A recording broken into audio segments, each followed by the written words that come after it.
بسم اللہ الرحمن الرحیم۔ خواتین و حضرات، اللہ رب العزت کا لاکھ لاکھ شکر اور احسان ہے کہ جس نے ہمیں دین اسلام سمجھنے اور سمجھانے کی توفیق عطا فرمائی۔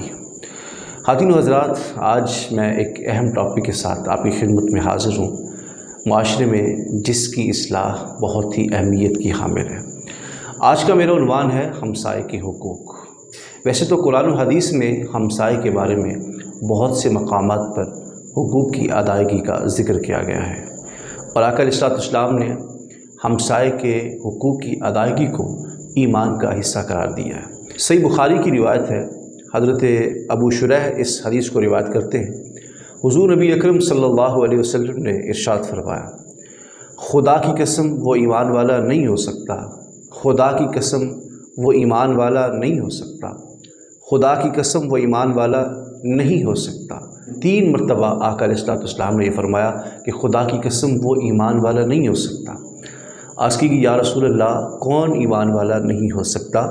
فرمایا کہ جس کا ہمسایہ اس کی تکلیف سے محفوظ نہیں ہوتا۔ اللہ اکبر! یعنی وہ تکلیف کسی صورت میں بھی ہو، آپ کے گھر کا پرنالہ ہمسائے کے گھر کے اوپر بہتا ہے اور اس کو تکلیف ہوتی ہے، اگر آپ نے وہ پرنالہ نہیں ہٹایا تو اس حدیث کے مطابق آپ ایمان والے نہیں ہیں۔ آپ کے گھر میں ایک سالن پکتا ہے، اس کی مثالیں کی خوشبو اتنی ہے کہ اس کی خوشبو وہ غریب ہمسائے کو تکلیف دیتی ہے جس کے گھر میں چولہا بھی نہیں چلتا، تو خدا کی قسم اس حدیث پاک کے مطابق آپ ایمان والے نہیں ہو سکتے۔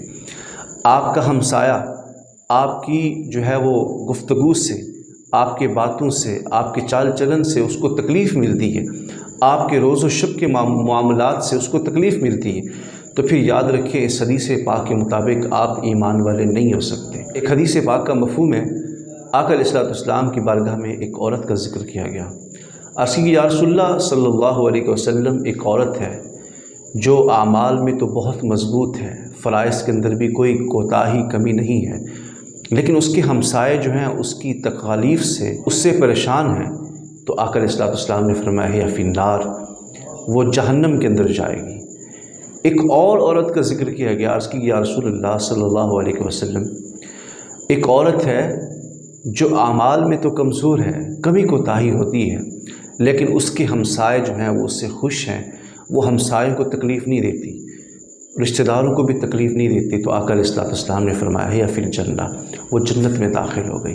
تو پتہ یہ چلا کہ حسن اخلاق اور ہمسائے کے ساتھ محبت کرنا یہ ایک اتنی اہم معاشرے کے اندر اس کی ضرورت ہے کہ جب ہم اپنے ہمسائے کے ساتھ محبت کریں گے، جھگڑے ختم کر دیں گے اور ہمسائے کے ساتھ حسن سلوک کے ساتھ پیش آئیں گے، تو یاد رکھیں پھر ہمارا معاشرہ جنت کی جو ہے وہ مثال بن جائے گا۔ لیکن افسوس کے ساتھ یہ بھی کہنا پڑ رہا ہے کہ آج کے ہمسائے جان بوجھ کے تکلیف دیتے ہیں۔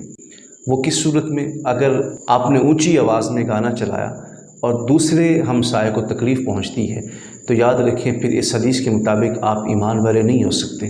ہمارے معاشرے میں تو ایک سب سے بڑی مصیبت یہ ہے کہ اگر کسی کے گھر میں شادی ہو رہی ہو تو شادی کو تقریباً 15-20 دن رہتے ہوتے ہیں، لیکن پھر وہاں پر کیا ہوتا ہے کہ ڈیک چلائے جاتے ہیں، گانے باجے چلائے جاتے ہیں، اتنی اونچی آواز کی جاتی ہے کہ نہ مسجد کے تقدس کا خیال رکھا جاتا ہے، نہ کسی ہمسائے کے تقدس کا خیال رکھا جاتا ہے، نہ کسی مریض کے تقدس کا خیال رکھا جاتا ہے، بلکہ اتنی اونچی آواز کی جاتی ہے کہ تکلیف ہی ملتی ہے، اور معاشرے کو یہ پیغام ملتا ہے کہ ہم مسلمان جو ہیں وہ شادی آقا علیہ السلام کی سنت کے مطابق نہیں کر رہے، بلکہ ہم یہود و نصارہ کے کلچر کے مطابق شادی کر رہے ہیں۔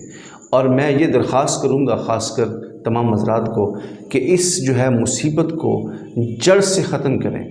اگر شادی ہے تو پھر اس کو آقا علیہ السلام کی سنت کے مطابق کریں، گانے بازی کو ختم کریں۔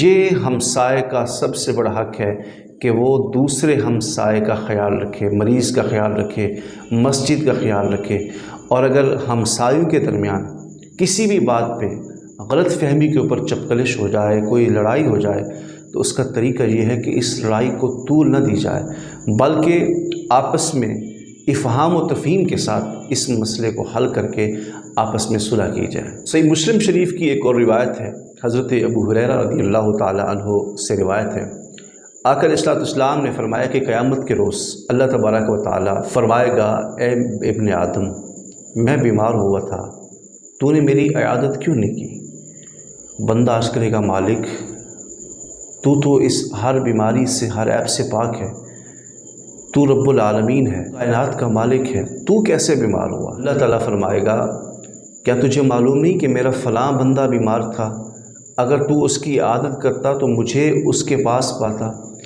یعنی یہ ہمسائے کا بھی حق ہے، اگر ہمسایہ بیمار ہے تو اس کی عیادت کے لیے چل کے جانا، ایک ایک قدم کے اوپر اللہ رب العزت اجر و ثواب عطا فرماتا ہے۔ پھر جب اس کی عیادت کے لیے ہم وہاں پہنچیں گے تو اس حدیث پاک کے مطابق اللہ رب العزت کی رحمت کو ہم وہاں پائیں گے۔ اس سے مراد یہ ہے کہ اللہ تبارک و تعالیٰ کی ذات تو نہیں ہوگی، بلکہ اللہ تبارک و تعالیٰ کی رحمت کو ہم وہاں پہ پائیں گے۔ جو مریض ہے اس کی عادت کرنے کا اتنا بڑا اجر ہے کہ اللہ فرماتا ہے کہ مجھے وہاں پاؤ گے، مطلب یہ ہے کہ میری رحمت کو وہاں پاؤ گے۔ آج ہوتا کیا ہے ہمارے معاشرے کے اندر، کوئی ہمسایہ بیمار ہے، کوئی رشتہ دار بیمار ہے تو ہم اس کی عادت کے لیے نہیں جاتے، ہم اس کی ضروریات کو بھی پورا نہیں کرتے، ہم اس کی دوائی کو بھی پورا نہیں کرتے۔ لیکن ہوتا یہ ہے کہ جب وہ انتقال کر جاتا ہے پھر ہم بھاگتے ہیں کلخانی کے لیے، یہ بنا رہے ہوتے ہیں، پھر جمعراتیں کر رہے ہوتے ہیں، پھر 40واں کر رہے ہوتے ہیں، پھر اس سال کے بعد اس کی برسی کر رہے ہوتے ہیں۔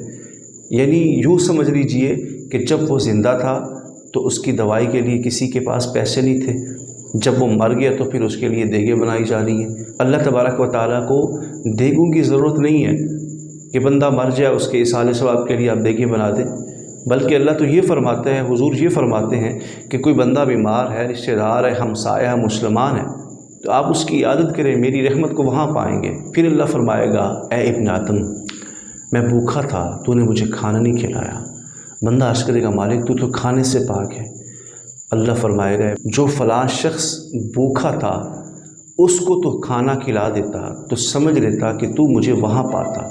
یعنی کسی بھوکے ہمسائے کو، کسی رشتہ دار کو، کسی بھی مسافر کو، کسی بھی شخص کو بغیر نسل دیکھے، بغیر ذات دیکھے، بغیر کسی کا مسلک دیکھے، مذہب دیکھے، کسی کو بھی تو کھانا کھلا دیتا، کسی بھوکے کو، تو میری رحمت کو تو وہاں پاتا۔ پھر اللہ فرمائے گا کہ میں پیاسا تھا، تو نے مجھے پانی نہیں دیا۔ بندہ عرض کرے گا، مالک تو پانی پینے سے بھی پاک ہے۔ رب فرمائے گا، اے ابن آدم، فلاں شخص پیاسا تھا، تو اس کو پانی پلا دیتا، اس کی پیاس کو بجھا دیتا، تو میری رحمت کو وہیں پر تو پا لیتا۔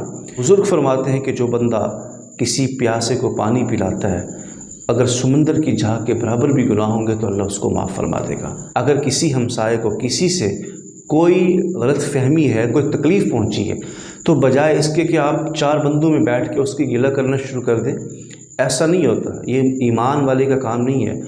اگر آپ کو کسی سے تکلیف ہے، غلط فہمی ہے، تو اس کا طریقہ یہ ہے کہ آپ بیٹھ کر افہام و تفہیم کے ساتھ اس مسئلے کو حل کریں۔ اللہ تبارک و تعالی ہمیں صحیح سمجھ اور عمل کی توفیق عطا فرمائے، آمین۔